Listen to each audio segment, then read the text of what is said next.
di dalam kita, ya, sehingga kita beroleh pengertian dan pemahaman bagaimana untuk menjadi lebih baik lagi dan lebih berkenan lagi di hadapan Tuhan.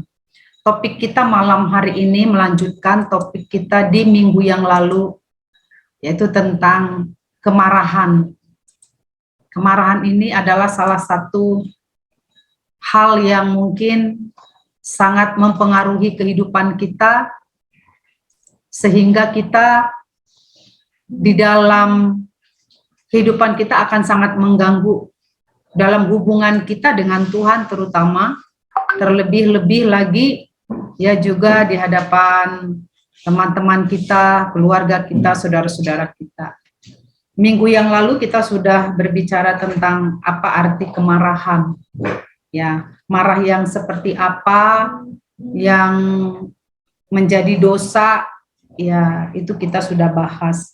Nah, saya mau ulang kembali dan saya mau ingatkan kembali bahwa orang marah itu tentu ada sebab musababnya.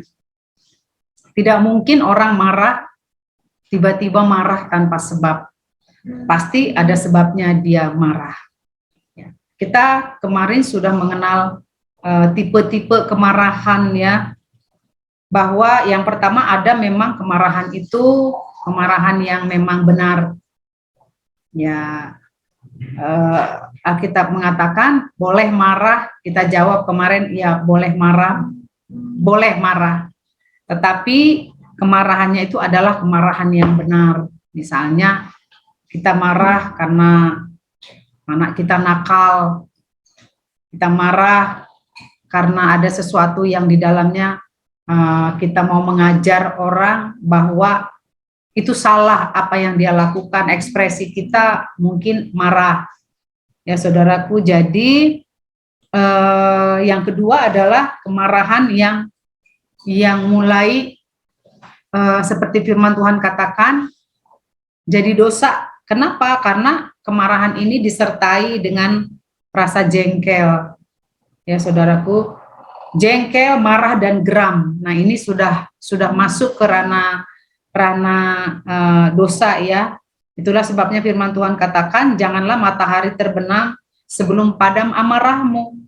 Jadi kita tidak boleh geram, tidak boleh jengkel, ya tidak boleh marah, kita bawa sampai berlarut-larut.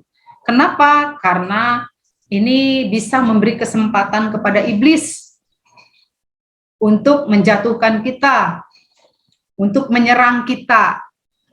Itulah sebabnya dikatakan, janganlah amarahmu sampai matahari terbenam. Ya, sekali lagi, kita kalau lama-lama jengkel, lama-lama marah, lama-lama geram, ini bisa memberi kesempatan kepada iblis. Oleh karena itu, janganlah kita seperti itu. Yang ketiga itu kemarahan yang sangat merusak, ya.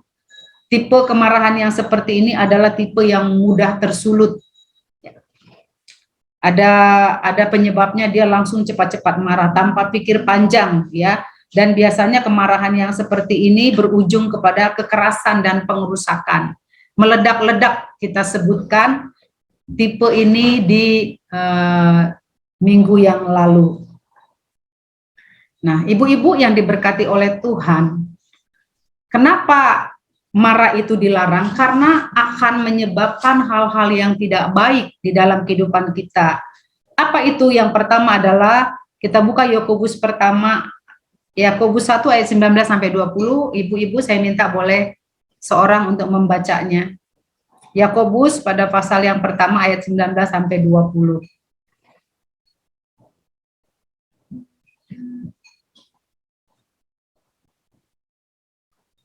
Oke, kalau sudah menemukan silahkan Ibu dibaca. Begini firman Tuhan, Yakobus 1 ayat 19, pendengaran atau pelaku firman. Hai saudara-saudara yang kukasihi, ingatlah hal ini. Setiap orang hendaklah cepat untuk mendengar, tetapi lambat untuk berkata-kata, dan juga lambat untuk marah. Sebab amarah manusia tidak mengerjakan kebenaran di hadapan Allah. Sebab itu buanglah segala sesuatu yang kotor dan kejahatan yang begitu banyak itu dan terimalah dengan lemah lembut firman yang tertanam di dalam hatimu, yang berkuasa menyelamatkan jiwamu. Ya, dikatakan di sini, kalau kita marah, ini akan menyebabkan kita tidak bisa mengerjakan kebenaran di hadapan Tuhan. Oleh karena itu dikatakan, lambatlah untuk marah. Jangan cepat-cepat. Karena kita nggak akan bisa mengerjakan sesuatu yang baik dalam hidup kita. Untuk melakukan firman Tuhan pun kita akan sulit kalau kita cepat-cepat marah. Jadi yang kedua, mengapa kita tidak boleh marah? Silakan dibaca Yakobus 4 ayat 1 sampai 2. Ayo gantian, ibu-ibu boleh gantian untuk membaca Alkitab.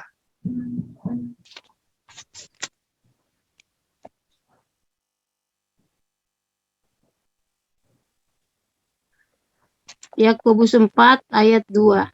1 sampai 2. 1 sampai 2. Dari manakah datangnya sengketa dan pertengkaran di antara kamu? Bukankah datangnya dari hawa nafsumu yang saling berjuang di dalam tubuhmu? Kamu mengingini sesuatu, tetapi kamu tidak memperolehnya. Lalu kamu membunuh. Kamu iri hati, tetapi kamu tidak mencapai tujuanmu. Lalu kamu bertengkar dan kamu berkelahi. Kamu tidak memperoleh apa-apa karena kamu tidak berdoa. Ya, kita mendengar di sini bahwa kemarahan itu juga diekspresikan dengan bertengkar. Ya, kita tadi sudah baca ayatnya.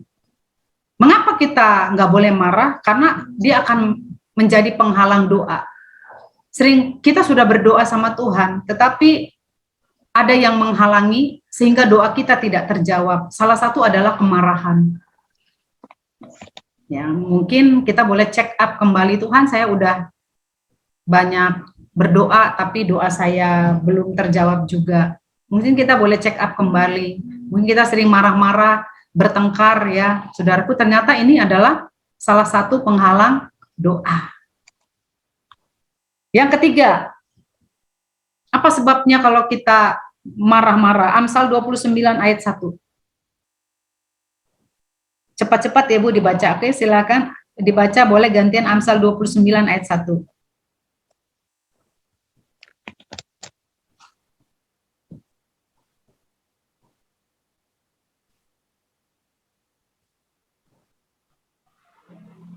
Begini firman Tuhan, siapa bersih tegang leher, walaupun telah mendapat teguran, akan sekonyong-konyongnya diremukkan tanpa dapat dipulihkan lagi. Jika orang benar bertambah, bersukacitalah rakyat. Tetapi jika orang fasik memerintah, berkeluh kesahlah rakyat. Itu Amsal 29 ayat 1 ya Bu? Ya, sampai 2.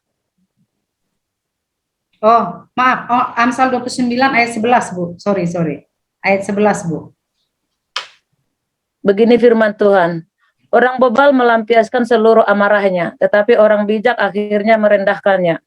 Ya. Kenapa kita tidak boleh marah? Karena marah itu adalah orang yang disebut bebal. Kita kemarin sudah bahas ya, ibu-ibu, bebal itu adalah satu sifat yang tidak baik. Dikasih tahu, ya nggak mau mendengar. Ini namanya orang bebal. Nah, kemarahan itu adalah salah satu sifat daripada orang bebal. Jadi, kenapa nggak boleh marah? Karena akan disamakan dengan orang bebal. Saya percaya kita semua nggak mau disebut bebal, ya. Jadi mari supaya kita tahu dan kita boleh mengubah sikap ya. Kalau selama ini mungkin pemarah ya, penuh dengan kemarahan ya, kita jangan lagi menjadi orang yang marah. Kemudian selanjutnya Amsal 15 ayat 18. Silakan ibu-ibu dibaca gantian Amsal 15 ayat 18.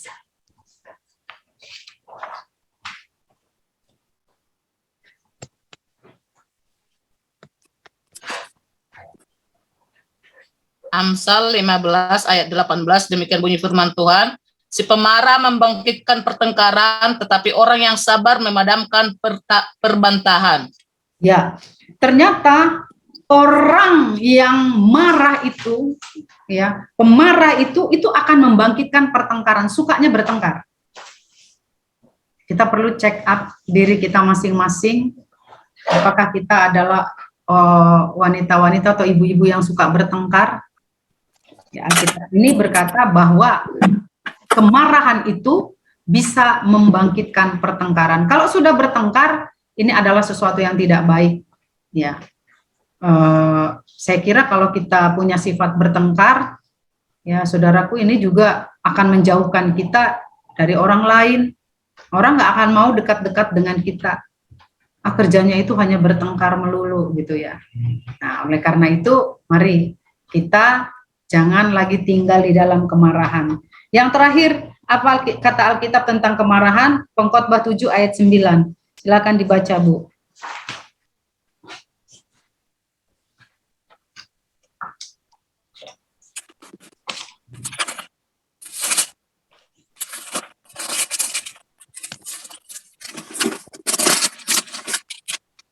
Pengkhotbah 9 ayat Pengkhotbah 7 ayat 9. Pengkhotbah 7 ayat 9. Janganlah lekas-lekas marah dalam hati, karena amarah menetap dalam dada orang bodoh. Ya, Alkitab berkata bahwa kemarahan itu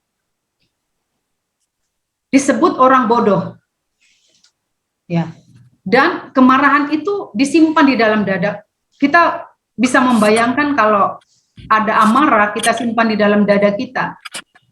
Kita simpan di dalam hati kita. Pasti ini akan menyebabkan kehidupan kita tidak baik. Namanya menyimpan kemarahan, menetap lagi di dalam hatinya. Pasti hidupnya juga akan kehilangan sukacita, akan kehilangan damai sejahtera, yang ada hanyalah marah, jengkel, geram, ya ibu-ibu. Nah, ini sesuatu hal yang sangat tidak baik. Kalau ini tinggal di dalam hati kita, kita nggak akan bisa membangun hubungan yang baik dengan siapapun kalau kemarahan itu menetap di dalam dada kita. Berpikiran yang positif pun kita tidak akan bisa. Berpikiran yang baik, yang cerah kita nggak akan bisa kalau amarah itu menetap di dalam dada kita. Oleh sebab itu, ibu-ibu yang diberkati di dalam nama Tuhan Yesus, pada hari ini kita mau sampaikan bahwa kemarahan-kemarahan itu kita perlu kelola di dalam kehidupan kita. Saya percaya mungkin kita semua orang pernah marah.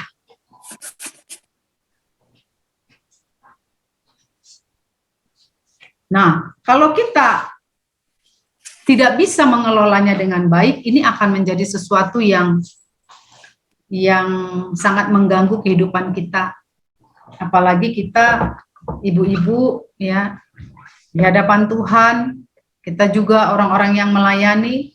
Bayangkan kalau kita menyimpan kemarahan itu di dalam diri kita, ini adalah sesuatu yang tidak baik.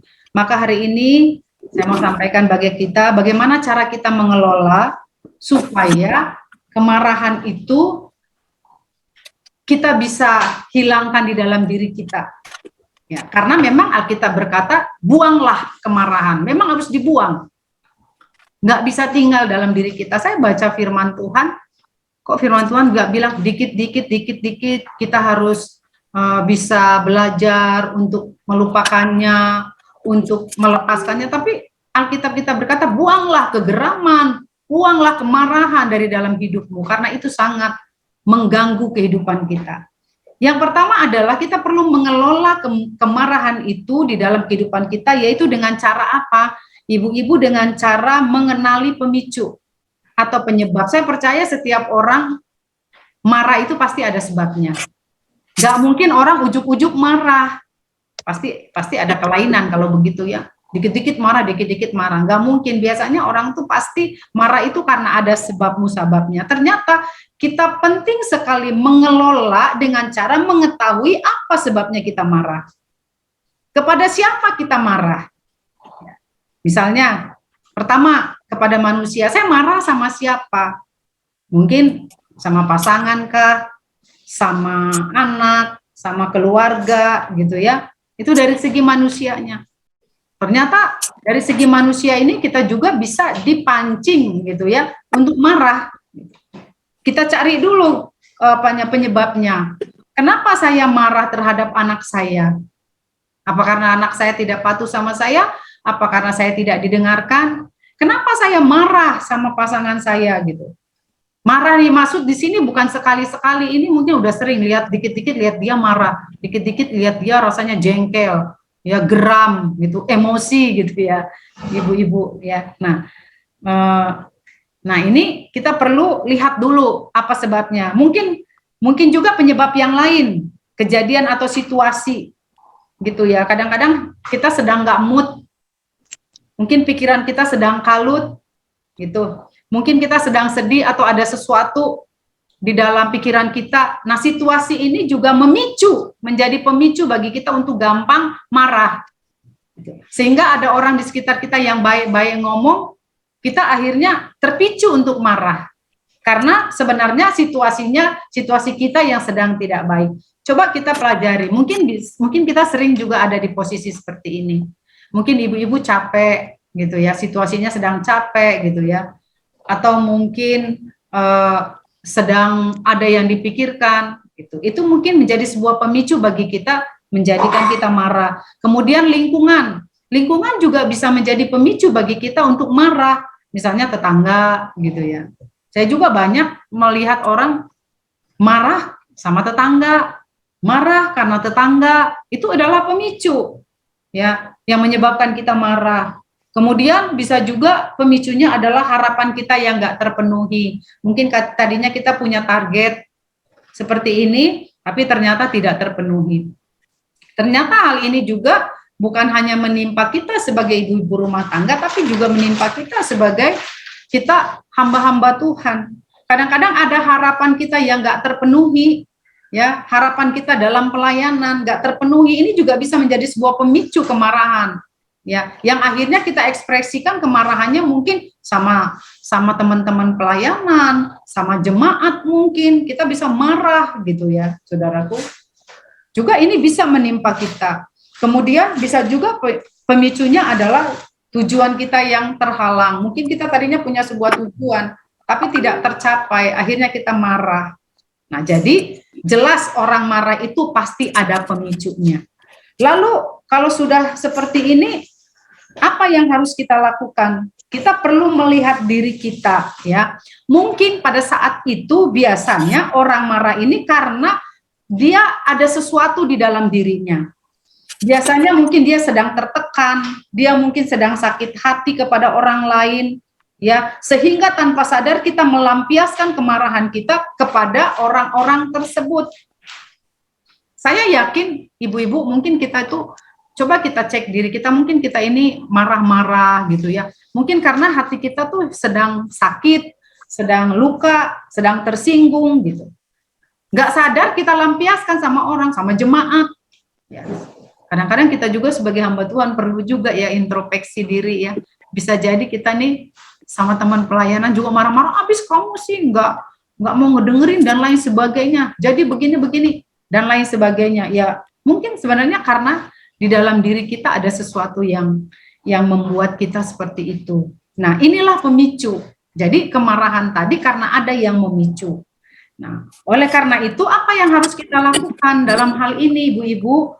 Ya, kita harus bisa memperhatikan ataupun menjelajah emosi-emosi kita. Mungkin ini adalah satu sifat kita ya. Kita tidak bisa mengendalikan emosi kita sehingga berdampak kepada kemarahan tadi. Beberapa waktu yang lalu kita telah belajar tentang mengelola emosi. Apakah memang sifat kita yang pemarah? Saya udah bilang beberapa waktu yang lalu bahwa marah, ya, marah-marah, pemarah beda. Saya takut kita itu menjadi sebuah sifat pemarah. Ini bisa menetap dalam hidup kita dan sewaktu-waktu pasti akan bisa meledak kalau tidak dikelola. Mungkin hari ini, oh ya oke, nggak marah, tapi besok bisa, demikian seterusnya. Selama ada pemicunya, pasti dia akan tetap marah. Oleh karena itu, kita harus benar-benar mengelola emosi kita dalam hal ini. Ya, ibu-ibu, kembali kepada emosi tadi. Kita sadar diri, ya. Ya, kalau kita dalam hal ini ya memang perlu kita sadar, ya. Sadar diri bahwa itu tidak baik. Kalau kita sadar itu sesuatu hal yang tidak baik, maka kita akan kelola emosi kita. Kita akan mulai bisa mengendalikan diri. Ya, ibu-ibu, kita akan bisa atur, oh kalau saat seperti ini, saya harus seperti apa? Saya kuasai diri saya kuasai emosi saya. Karena kemarahan ini tidak bagus. Jadi, mari kita lihat pemicunya. Kita antisipasi. Kalau saya dibuat seperti ini, saya pasti marah. Kita kenali, kita antisipasi, dan kita coba untuk mengelolanya. Emosi kita coba kita telusuri, ya, saudaraku, dan kita mulai kendalikan diri kita. Saya kira ini bisa menolong untuk mengatasi kemarahan, ya, di dalam kehidupan kita yang sering dan selalu ada dalam hidup kita. Kemudian yang kedua adalah kita perhatikan misalnya di saat marah mulai menguasai diri kita, misalnya jantung berdegup kencang gitu, napas lebih cepat, keringat, tegang, kepala sakit. Biasanya orang kan kalau udah mulai marah gitu. Ya, saudaraku, saya pernah mengalami hal yang demikian.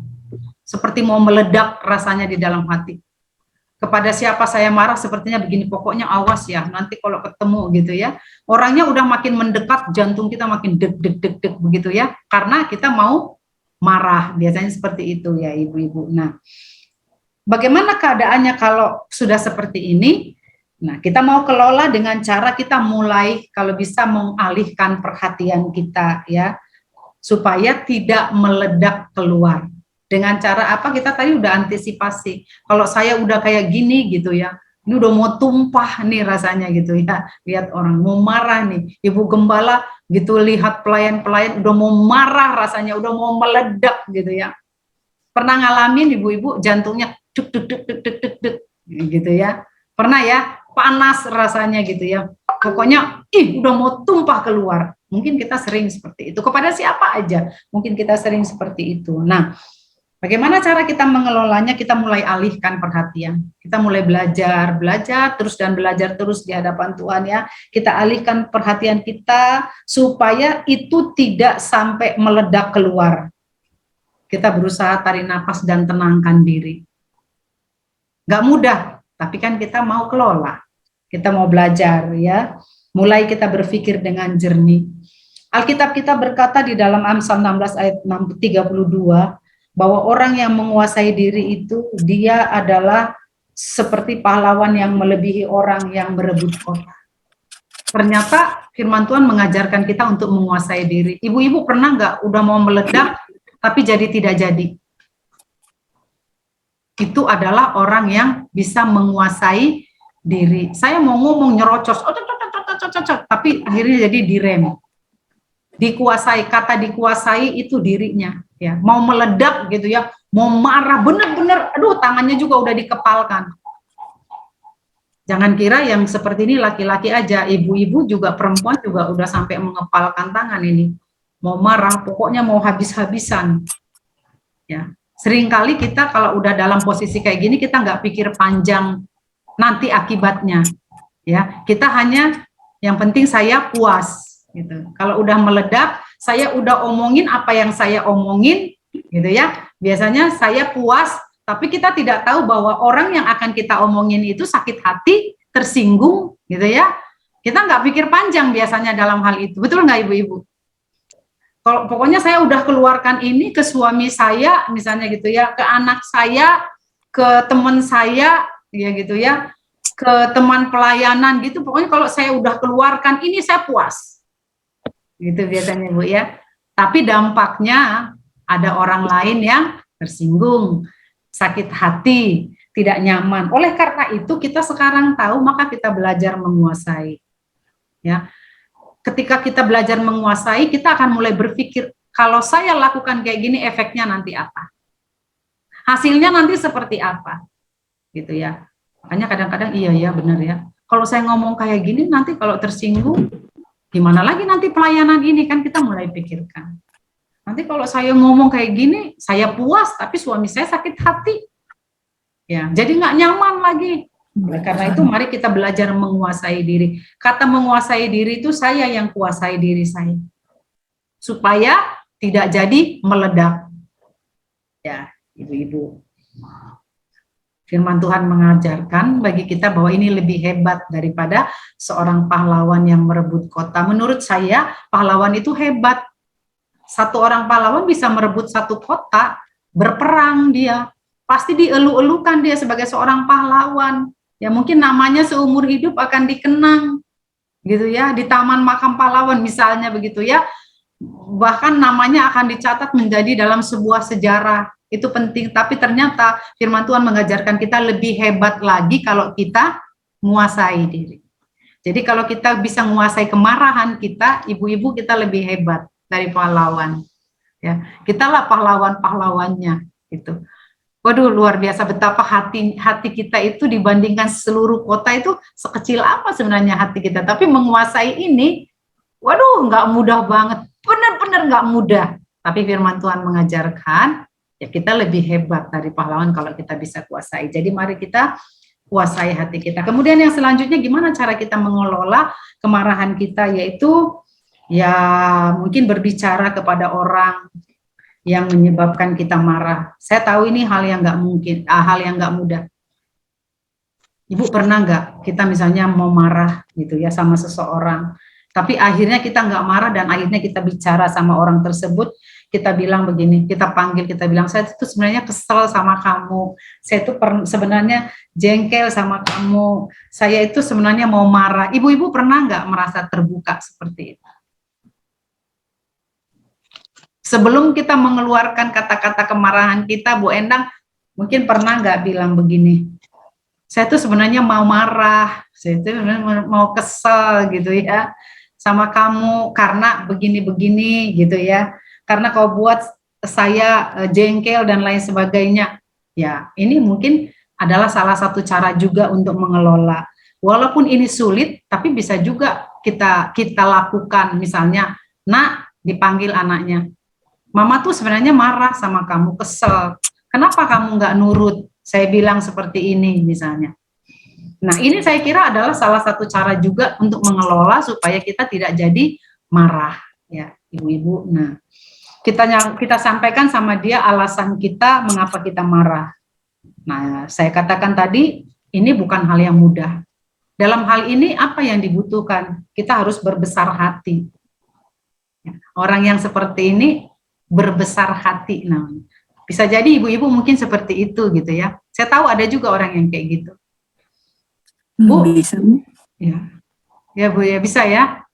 Bisa ya Bu ya. Misalnya, aduh, hatinya itu diperbesar gitu ya. Saya udah mau marah sama kamu gitu. Saya panggil, oke lah mungkin nggak bicara, tapi mungkin sekarang ini kan lewat WA ya Bu. Udah ada WA gampang. Atau disurati gitu ya. Saya mau marah sama kamu, saya kesel, tapi ya sudahlah, kan gitu kan, itu namanya orang yang berbesar hati, sabar gitu ya ibu-ibu. Ini dibutuhkan, dibutuhkan. Siapa yang bisa melakukan ini? Ya kita yang percaya sama Tuhan.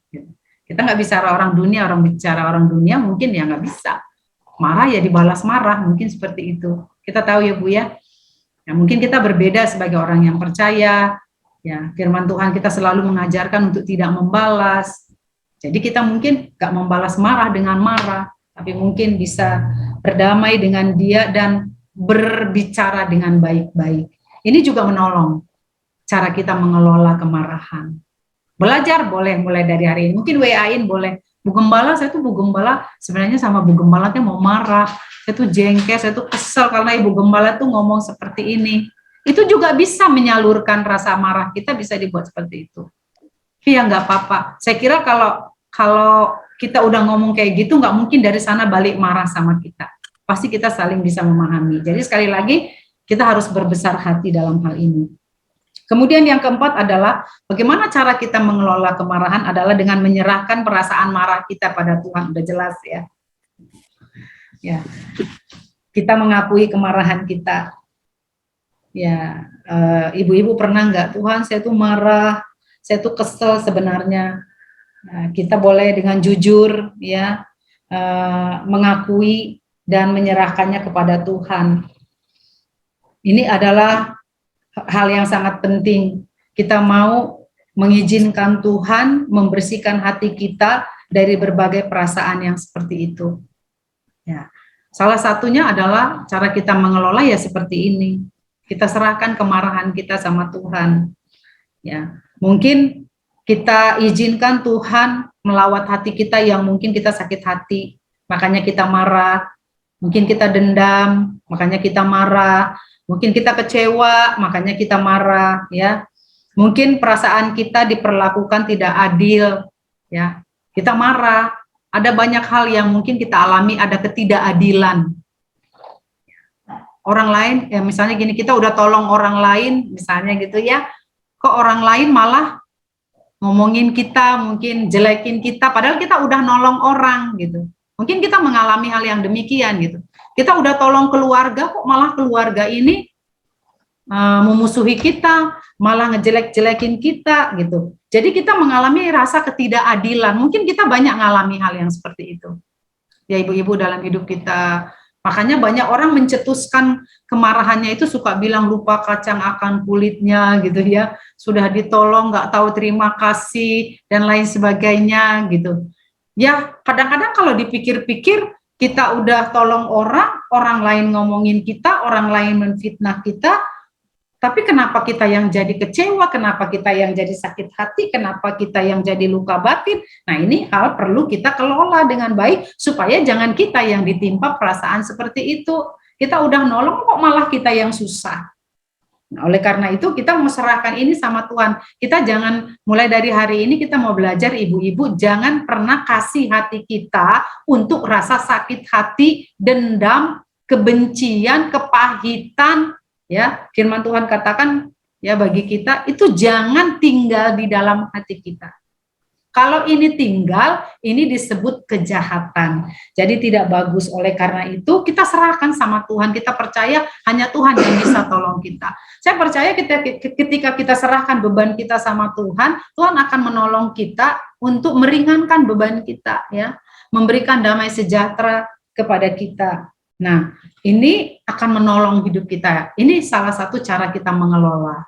Ya, ibu-ibu, kalau yang namanya udah disampaikan sama Tuhan, pasti ada pemberesan. Amin ya. Pokoknya apapun yang namanya diserahkan sama Tuhan, pasti akan ada pemberesan. Kalau sudah beres, ya sudah enak.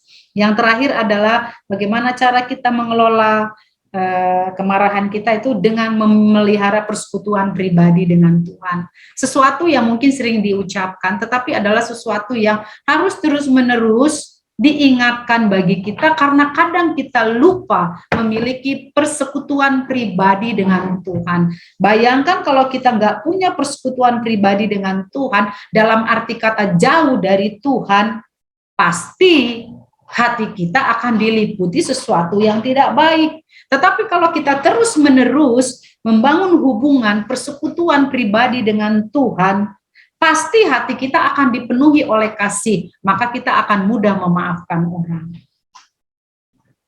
Coba kita cek, saya percaya ketika ibu-ibu membangun hubungan pribadi dengan Tuhan, kita dekat dengan Tuhan, pasti ada damai sejahtera di dalam hati kita. Pasti ada sukacita di dalam hati kita, pasti ada kasih di dalam hati kita, ya, yang melingkupi kehidupan kita. Sehingga apa? Sehingga ketika hal itu terjadi, ketika ada pemicu dari kemarahan itu, maka kita akan bisa menguasai hati kita. Ini adalah salah satu cara kita untuk mengelola kemarahan kita, ya ibu-ibu. Nah, kalau sudah demikian, saya percaya kita lambat laun akan turun gitu ya, amarah kita itu. Lalu apa kata firman Tuhan tentang kemarahan ini? Satu ayat lagi sebagai penutup firman Tuhan malam hari ini, Efesus 4 ayat 31 ini kita mau ulangi, silakan dibaca. Yang tadi belum baca boleh dibaca ya. Efesus 4 ayat 31.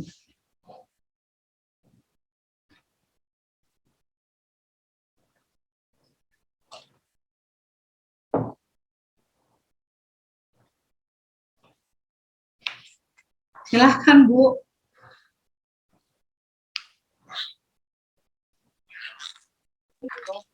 Efesus 4 ayat berapa?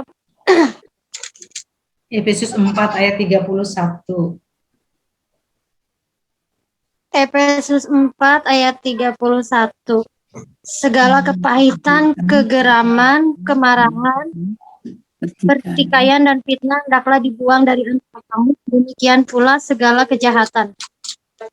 Ya, udah jelas ya, udah jelas bahwa ayat ini kepahitan, kegeraman itu disamakan dengan kemarahan. Firman Tuhan mengajarkan pada malam hari ini itu harus dibuang. Ya, ibu-ibu coba perhatikan ayatnya. Kemarahan hendaklah dibuang. Jadi kalau sudah dibuang berarti nggak boleh disimpan lagi sebenarnya. Karena ayat ini berkata, kalau kita simpan itu adalah kejahatan di mata Tuhan. Makanya kita nggak boleh marah, ya Ibu. Jadi kemarahan itu setara dengan ayat yang kita baca tadi, kegeraman, kepahitan, itu nggak bagus tinggal di dalam diri kita. Itu akan merusak hidup kita, itu akan menghancurkan hidup kita. Iblis akan ambil kesempatan dalam hal ini untuk menghancurkan hidup kita dalam hubungan kita dengan Tuhan dan hubungan kita dengan sesama. Jadi udah jelas satu kata untuk kemarahan. Firman Tuhan berkata, buanglah itu. Kalau buang jangan simpan-simpan lagi di dalam hati. Kemarahan yang menyebabkan dosa. Jadi udah jelas. Sekarang kalau kita marah yang benar, silahkan. Ya, mungkin kita menegur orang yang salah dengan kemarahan yang benar, itu nggak apa-apa. Tapi kalau udah kemarahan yang mengandung dosa, ya, menyebabkan kita rusak dalam hubungan kita dengan Tuhan dan sesama, ini harus dibuang. Silakan ibu-ibu, ada yang mau di-sharingkan?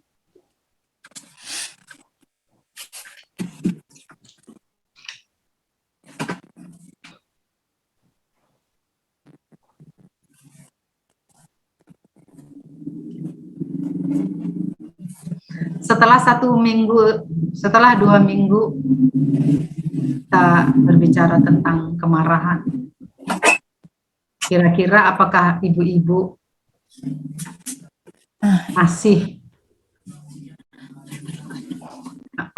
marah karena sesuatu lain hal?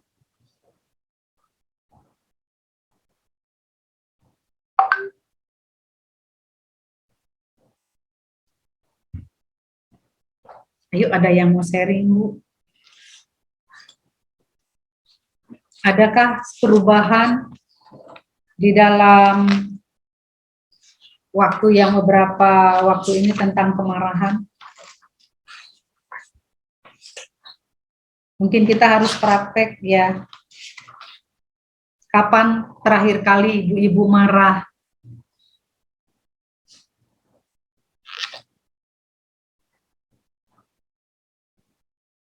Kapan terakhir kalinya kita memiliki perasaan marah yang sangat kuat?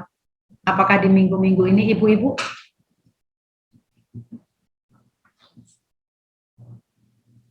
Kepada siapa ibu-ibu marah yang sangat kuat, yang sangat besar minggu-minggu ini? Apakah kita bisa mengampuni ataupun memaafkan orang yang kita marahi?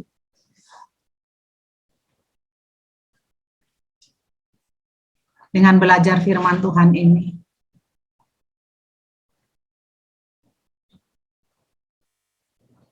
Ingat, kalau kita marah, ada banyak yang dirugikan, tidak hanya diri kita sendiri, ya, tetapi orang lain juga akan dirugikan.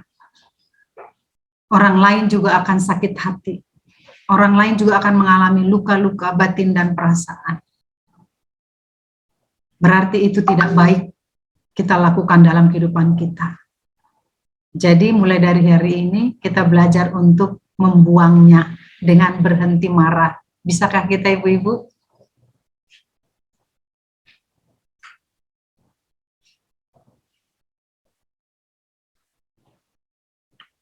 Tinggal kita jawab, Bu Heldi bisa atau tidak?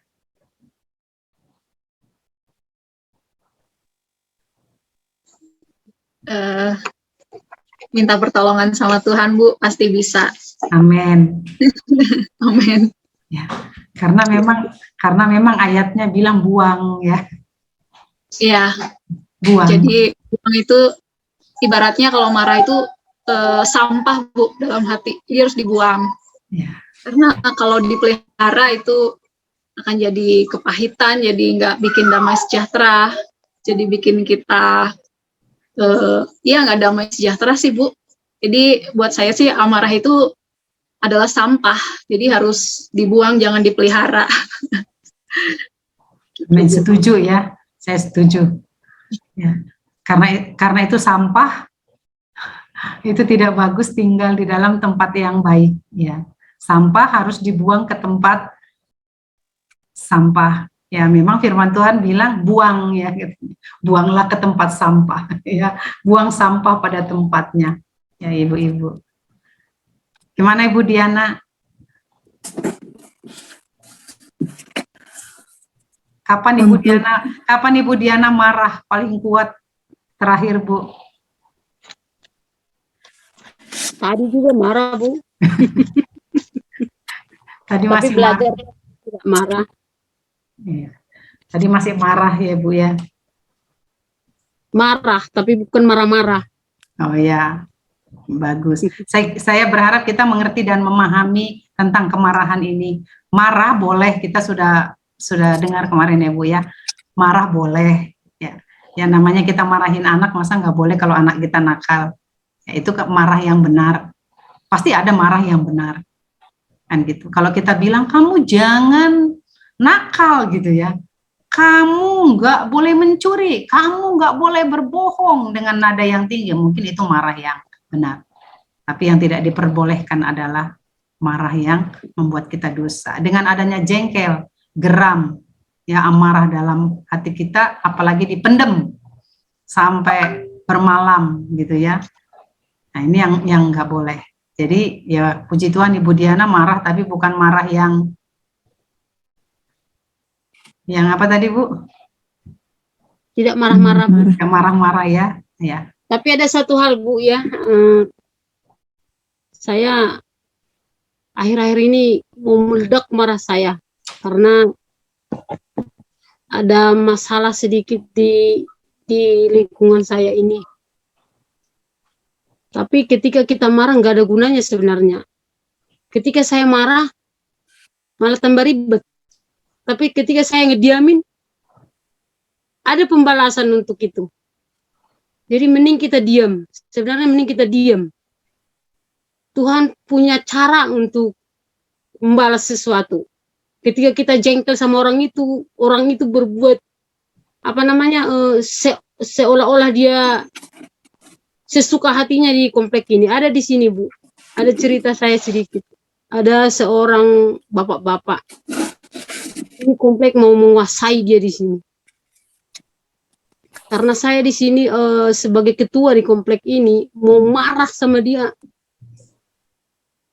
Jadi saya urungkan marah. Gitu. Saya urungkan marah karena kemarin sempat saya marah sedikit, tapi enggak marah-marah gitu loh. Cuman saya peringatin aja sedikit. Kenapa Mang Ujang namanya? Kenapa Mang Ujang kok seenaknya aja di sini mau bikin jual togel di sini, saya bilang. Apa jawabnya? Saya mah pribumi di sini, saya mah kumaha saya aja. Tante mah hanya orang Medan. Tapi ketika saya berpikir, kalau saya meledak, akibatnya akan fatal. Jadi saya urung ke kemarahan saya. Tadinya saya udah merah, muka saya udah berubah, kuping saya udah merah. Tapi ketika saya pikir, nggak ada gunanya marah. Kalau saya marah akan fatal akibatnya ke belakang, ke depannya. Sampai sekarang saya diamin aja. tapi Tuhan punya cara. Tuhan punya cara yang luar biasa. Ketika saya tidak marah, itu lampu, Tuhan punya cara, saya bilang Tuhan punya cara, lampu yang di pos itu mati semuanya. Itu cara Tuhan itu, supaya tidak ada lagi yang menjual togel di situ. Dan akhirnya sekarang udah jarang dia menjual togel di pos kami. Karena gelap, bukan karena habis pulsa, tapi Tuhan punya cara untuk mematikan itu lampu. Saya bersyukur, Tuhan, terima kasih kau baik. Tuhan punya cara yang luar biasa untuk mematikan lampu yang di pos itu. Itulah karena kita mengurungkan marah. Tapi mungkin kalau saya marah, lebih fatal lagi mungkin. Jadi biarlah kita belajar untuk tidak marah. Dan saya hari ini udah belajar untuk tidak marah. Biarlah Tuhan punya cara untuk orang itu. Itu aja satu kesaksian saya buat ibu-ibu yang cantik, supaya kita belajar untuk tidak marah. Kalau dulu saya ketika ada orang menyinggung saya, meledak marahnya. Ada yang ngata-ngatain saya, meledak marahnya. Sampai saya mendatangi orang itu. Tapi ketika saya belajar di kaum wanita ini, belajar untuk mengerem kemarahan, luar biasa. Kita jadi wanita yang hebat, tidak murah marah. Itu ya ibu-ibu, jangan marah-marah lah. Tapi kalau marah boleh, yang baik. Gitu aja Bu. Itu aja Bu kesaksian saya. Ya, hebat ya, luar biasa ya Bu Diana. Ya, diberkati Tuhan. Apalagi memang ya rasanya kita nih hamba-hamba Tuhan nih, misalnya pendeta ya, ibu-ibu pengerja misalnya, kita habis marah mau datang sama Tuhan rasanya gimana gitu ya. Kita habis marah gitu ya, habis marah-marah, jengkel, kesel, mau datang sama Tuhan berdoa, apalagi ngedoain banyak orang.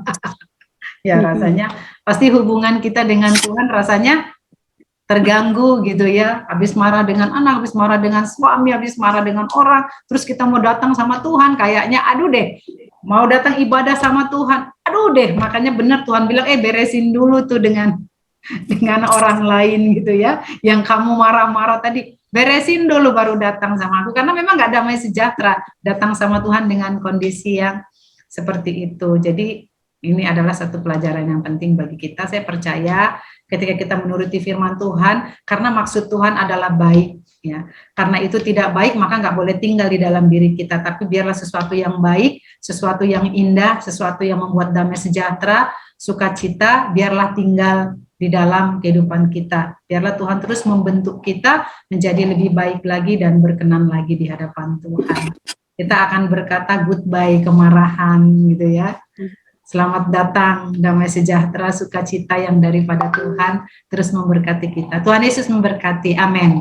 Untuk pertemuan hari ini, kita akan tutup dalam doa. Mari kita berdoa. Terima kasih Tuhan Yesus untuk malam hari ini.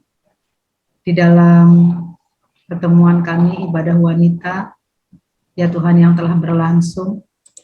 Terima kasih juga untuk pelajaran firman Tuhan yang mengajarkan kami pada malam hari ini tentang kemarahan, supaya kami, ya Tuhan, membuang kemarahan yang ada dalam hidup kami ini, terbuang dari kehidupan kami. Biarlah damai sejahtera Allah, sukacita yang daripada Tuhan mengalir dalam kehidupan kami. Kami terus dipimpin dan dibimbing Tuhan. Biarlah kami semua para wanita-wanita Allah mau dibaharui di dalam Tuhan. Biarlah kami memiliki hidup yang lebih berkenan lagi di hadapan Tuhan. Biarlah kami tinggalkan geram, amarah yang tidak baik itu Tuhan. Kami buang jauh, dan biarlah hanya kasih Tuhan saja yang melingkupi kehidupan kami. Biarlah para wanita ini menjadi berkat Tuhan bagi banyak orang, memuliakan nama Tuhan, mengagungkan nama Tuhan di dalam kehidupannya. Biar kau pakai Tuhan para wanita ini sebagai alat-Mu ya Tuhan, untuk membawa damai sejahtera bagi banyak orang. Terima kasih ya Tuhan untuk pertemuan malam hari ini. Di dalam nama Tuhan Yesus kami berdoa dan mengucap syukur, haleluya. Amin.